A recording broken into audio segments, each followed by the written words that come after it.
विक्रम के लॉयर ने कहा। उसी के साथ साथ दूसरे लॉयर्स भी यही कहने लगे।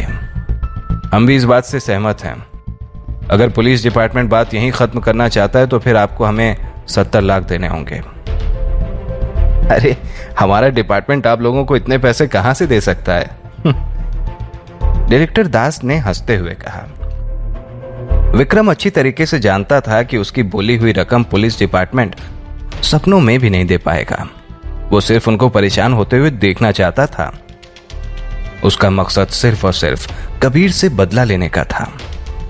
कोई बात नहीं, अगर डिपार्टमेंट हमें पैसे नहीं दे सकता तो फिर हम आपको दूसरा रास्ता बताते हैं। आपको सारा ब्लेम सिर्फ इस कबीर पर डालना होगा। जैसे ही उसने ये कहा, सभी पुलिस वाले कबीर की तरफ देखने लगे। उन सबको पता था कि उतने पैसे देने के डिपार्टमेंट की हैसियत नहीं है। अगर इस बात का सारा इल्जाम कबीर अपने सर ले ले तो फिर यह बात यहीं खत्म हो सकती है। लेकिन डायरेक्टर दास उस तरीके के इंसान नहीं थे।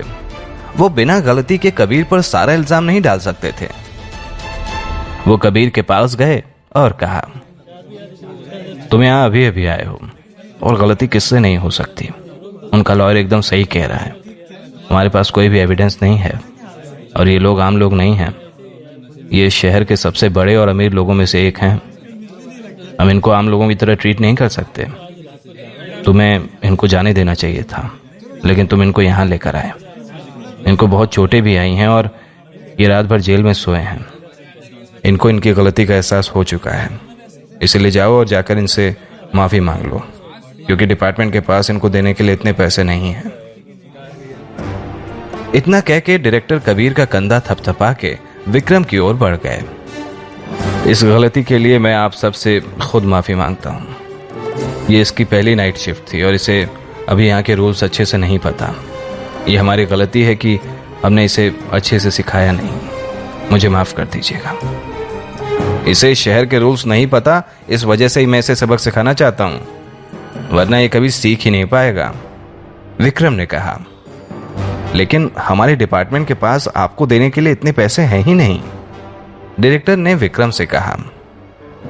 तो फिर आप लोग सिर्फ इसको नौकरी से निकाल दीजिए, विक्रम के लॉयर ने कहा। हम भी आपको तकलीफ नहीं देना चाहते। आखिर जिससे गलती हुई है उसी को हर्जाना भी भुगतना चाहिए। मुझे पता है कि आप लोग बहुत मेहनती हैं और अपना काम अच्छे से करना जानते हैं, लेकिन मैं अपनी बेइज्जती बिल्कुल नहीं भूल सकता। अगर मैं ये बात सिर्फ उसके माफी मांगने से जाने दूंगा तो मुझे रात को नींद नहीं आएगी, विक्रम ने हंसते हुए कहा। विक्रम की बात सुनकर अब डायरेक्टर दास को भी गुस्सा आ गया था। तुम्हारा लॉयर आ चुका है, अब अगर यहां से नहीं गए ना तो फिर मैं तुम लोगों को अगले 15 दिन के लिए और इसी जेल में रख लूंगा, कबीर ने विक्रम की बात का जवाब देते हुए कहा।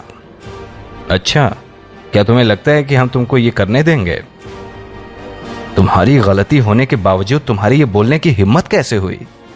विक्रम के लॉयर ने कहा। सुना आपने, इसकी हेकड़ी अभी तक नहीं गई है।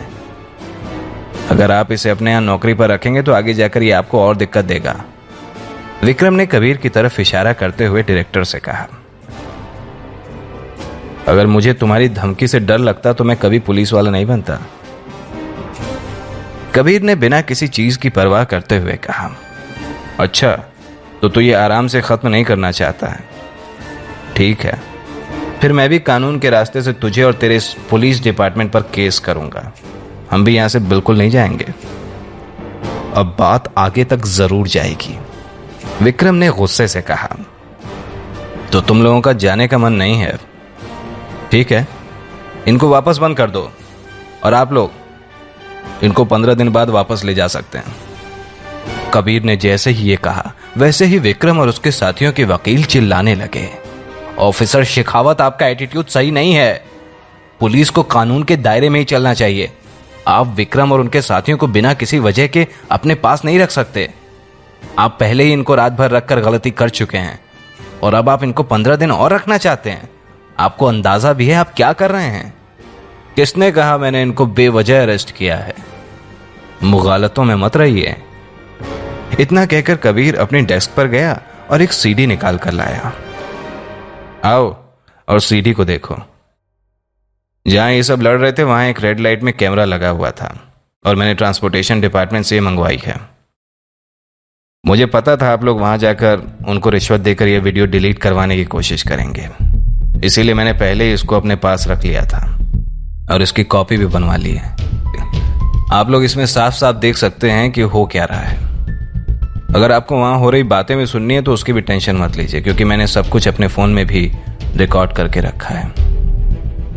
इतना कह के कबीर ने तुरंत ही अपने फोन में की हुई रिकॉर्डिंग चालू कर दी। ये सब देखकर सारे लड़के और उनके वकील हैरान रह गए। उन्हें तो इतना बड़ा एविडेंस कबीर के पास होने की बिल्कुल भी भनक नहीं थी। तुम लोग हमारे डिपार्टमेंट पर केस करना चाहते हो ना, जाओ करो, लेकिन ये याद रखना कि ये सारी रिकॉर्डिंग्स लेकर मैं भी कोर्ट आऊंगा। अगर अभी किसी का कोई सवाल है तो बेहतर होगा कि वो उसे अपने पास ही रखे। कबीर की बातें सुनकर तो विक्रम के वकील की हवाइयां उड़ गईं। कुछ देर बाद कबीर के पास आकर उसने बहुत ही धीमी आवाज में कहा, ऑफिसर शेखावत, हम इस बात को और आगे नहीं ले जाना चाहते।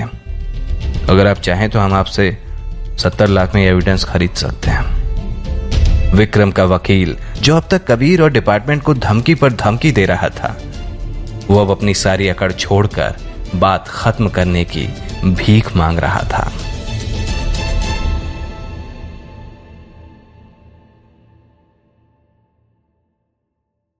आगे की कहानी जानने के लिए देखें अगला एपिसोड सिर्फ पॉकेट एफएम के यूट्यूब चैनल पर, और सीक्रेट फौजी के सारे एपिसोड्स को सुनने के लिए डिस्क्रिप्शन में दी लिंक से डाउनलोड करें पॉकेट एफएम ऐप।